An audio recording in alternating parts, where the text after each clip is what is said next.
Alors, beaucoup de gens ont côtoyé au moins un sous-préfet dans notre région, puisque vous recevez des politiques, vous pouvez recevoir des responsables d'associations, vous vous rendez très souvent dans les villes, dans les villages. Euh, Moi, ce qui m'a surpris, en préparant cette émission, je me suis retrouvé avec des amis, je leur ai dit, est-ce que vous pouvez me dire à quoi sert le sous-préfet? Et j'ai entendu certaines choses très sensées, beaucoup de choses un petit peu fantaisistes, ou des gens qui ont du mal à véritablement comprendre quelle est l'utilité de ce maillon dans la République et rapporté à l'échelle d'un territoire comme Bayonne. Donc, est-ce que de façon très simple, comme on pourrait l'expliquer à des collégiens ou des lycéens, à quoi sert notre sous-préfet? Voilà la question aussi candide que possible. Mais le sous-préfet, alors d'abord, un sous-préfet, c'est un grade de la fonction publique. Le sous-préfet, il peut exercer plusieurs fonctions. Donc, dans ce département, vous avez un directeur de cabinet du préfet qui est un sous-préfet, vous avez le secrétaire général de la préfecture qui est un sous-préfet, puis vous avez les sous-préfets d'arrondissement. Donc, Oloron, Sainte-Marie et Bayonne. Donc moi, je suis sous-préfet de Bayonne.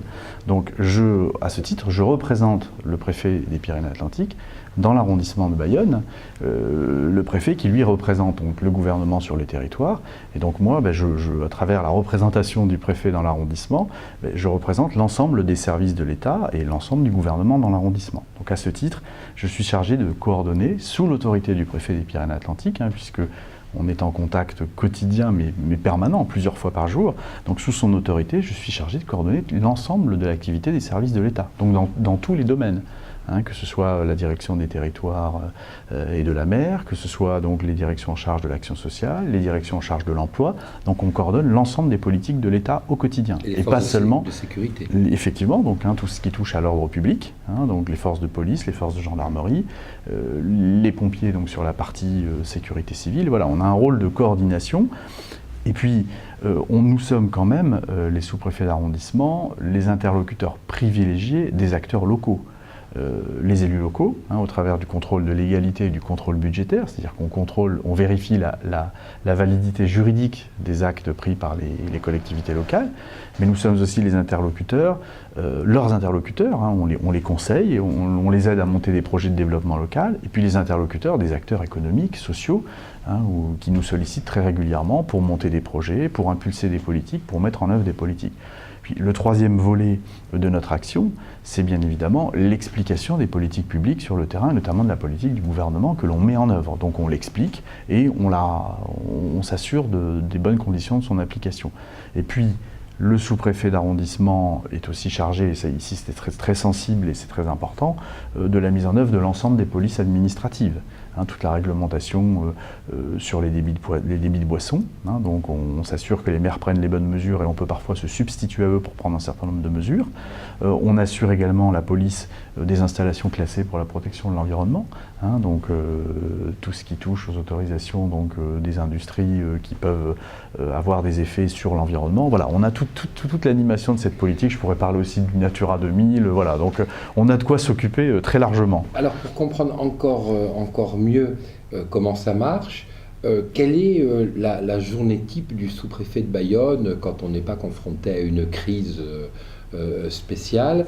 Qu'est-ce que du matin au soir vous êtes amené à faire? Est-ce que c'est un travail permanent à la sous-préfecture ou est-ce que vous allez vous aussi à la rencontre des territoires, des élus, etc. Alors oui, une journée un peu type du sous-préfet de Bayonne, hors crise ou hors événement exceptionnel, vous avez raison de le souligner, parce que quand il se passe par exemple un incident sur l'autoroute A63 et que la nuit on sait qu'on va devoir fermer, il est bien évident que souvent je me rends disponible pour être là, pour gérer un petit peu la situation le matin, et donc je suis amené à décaler mes rendez-vous ou à les gérer en pointillé en étant au téléphone en même temps. Mais une journée type, c'est par exemple la journée d'aujourd'hui. D'abord j'amène mes filles à l'école, ça c'est important, donc je me lève plutôt à 6h30, donc assez tôt.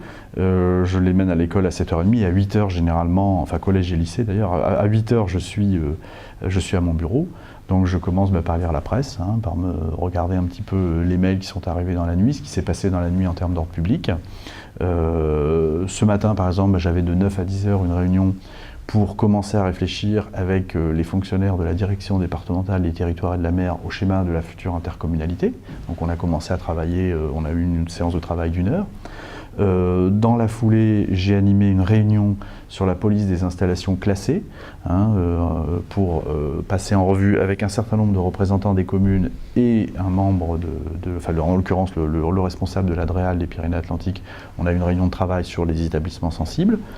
J'ai rencontré ensuite, lors d'un déjeuner de travail, la déléguée pour la région Aquitaine du Conservatoire du Littoral pour évoquer les suites que nous allions donner au dossier de la corniche basque, donc, et la façon dont nous allons réunir dans les semaines qui viennent les élus locaux. Et puis cet après-midi, j'ai rendu visite aux établissements d'Assaut Aviation. Voilà, donc là, je suis chez vous, et puis je rentrerai ce soir consacrer une large partie de la soirée, et après le dîner, je reste assez souvent en général au bureau, où je travaille quand même assez tard parce qu'on a quand même beaucoup de dossiers à regarder, à étudier, de parapheurs à signer, préparer les réunions du lendemain. Voilà. Donc j'ai quand même une journée généralement assez dense.